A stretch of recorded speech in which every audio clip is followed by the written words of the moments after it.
Andrew, you must be proud as a coach. I know they gave away a bit of a lead, but to fight your way back into that game and then win it.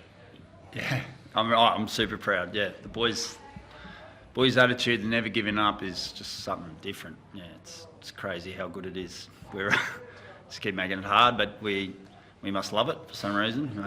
I don't know why, but looking forward to an 80-minute performance. But the one thing I'll leave you today, like, it's one of the best wins I've ever been a part of for different reasons, and that is they just never gave up. Half time, we felt really good about it. We clawed our way back a little bit before half time, and yeah, as a staff in the box, we were really calm. We walked down, and I just felt like we left the sheds with a bit of belief, and and then boys, the rest is history. Where's that resilience come from? Because it's probably fair to say that it hasn't been synonymous with the Warriors in recent years. So how have you instilled that in the team? Oh, I don't think it's me. I think it's everyone. Like, our staff are just unbelievable, mate. We're so happy for them. They've worked so hard. I think we're a different club. Like, we've got new recruits. We've got the best players who've hung around. We've got new staff. We've got back home in New Zealand. There's lots of ambition. We just don't want to sit on the bottom. We don't want to make excuses for anything.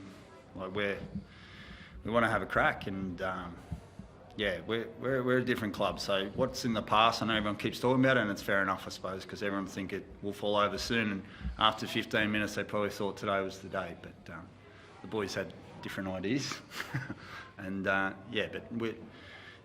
pre-season's been very hard, and they've worked hard, and they've bought into everything.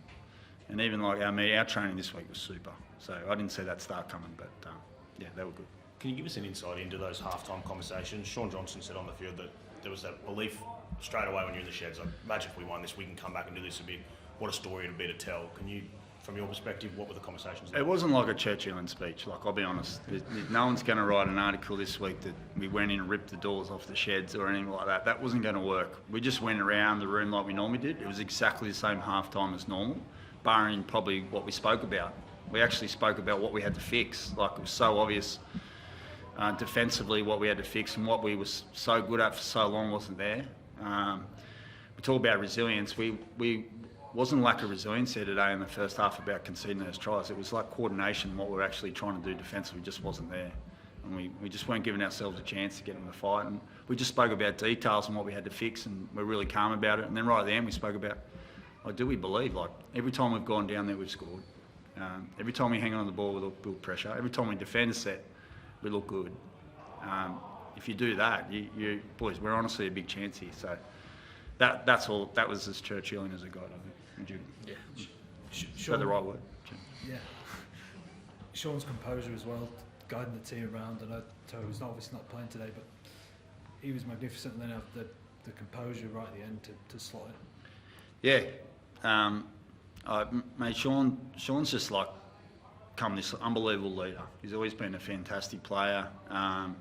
His leadership in the last couple of weeks around what he wants for the team, the way he leads of his action around tough stuff. Like no one was running their shapes at Shawnee today because they knew he could hold his gloves up. But the way he got us around, the way he stuck to the plan. Like, he didn't go away from the plan when we were behind. He didn't try and throw it around or carry on. He actually said, right, this is what we decided the plan was, and he stuck to it, and we got results from it. So, he was very, very calm under pressure. And then obviously the goal, one of our, Laurie Hale, our kick man, had a dream that he was going to kick a goal to win us the game. So we'll give that one to Laurie. How does that all fall into place for Sean and Andrew? Because for so long throughout his career, if there has been a weakness, it has been that composure, but as you say, in the last 3 weeks, it's been faultless. I don't know, Sean. I feel like it's pretty harsh the criticism on Sean. If you think about what he's achieved, he's been a Golden Boot winner, he's won 4 Nations, he's won World Cups. Mate, I know he hasn't done it the way he'd like to at club level, but Sean doesn't care about that anymore. I feel like he's so comfortable in his own skin that he doesn't have to prove to anyone outside of the dressing room. He doesn't care what people say. He's home with his family. He's happy off the field. Sean's happy. He plays well. And he doesn't care about his criticism or people saying he should retire, he's done, he's not good enough, or he's this or that. Sean just honestly cares about what the dressing room and the staff think about him, and that's how he plies his trade. And he's earning respect every day because of it. So I feel that's why, and he deserves a big credit. I mean, I love Wade plays him every week. Yeah. What do you think? Yeah, he's he went through some really tough times last year, away from his family, and I sort of watched his daughter grow up on the phone with him. So like, people didn't understand how much that was sort of affecting him. He'd honestly FaceTime his daughter, and he just sort of watched her grow up for those 3 or 4 months. And that took a massive toll on him, and then he was copping in the media, and I couldn't imagine what it'd be like. And then just to come home and, as Webby said before, when he's back with his family now, and he's back around people he loves, and mate, I couldn't be happier for him. It's just awesome to see him happy, and he's playing some great footy. He's probably been our best player the last 4 weeks. So I'm really stoked for him. Yourself, Andrew, as a first-time coach, how helpful is that, having Sean at his best there in that position for you? One, he's a leader, and 2, he's your number 7.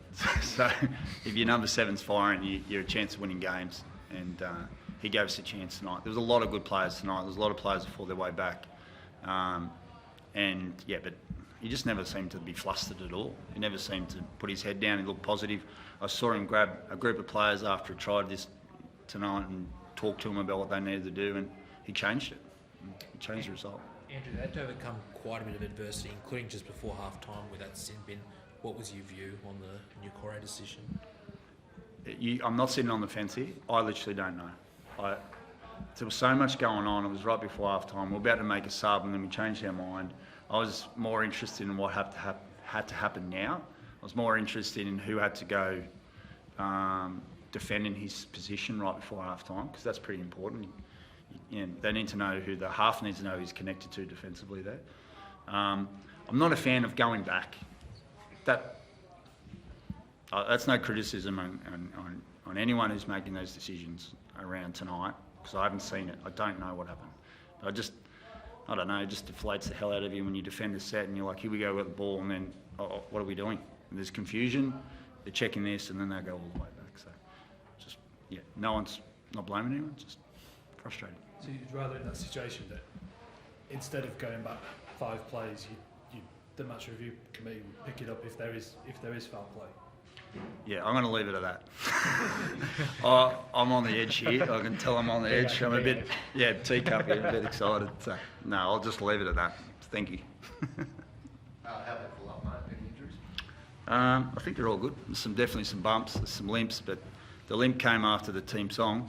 Certainly didn't come before the team song. Yeah. So I think they're okay, but we'll patch ourselves up. We've got to get home and recover, and then travel again to Newcastle to find and form. And they're a good side, Newcastle, so we've got to be ready for that one.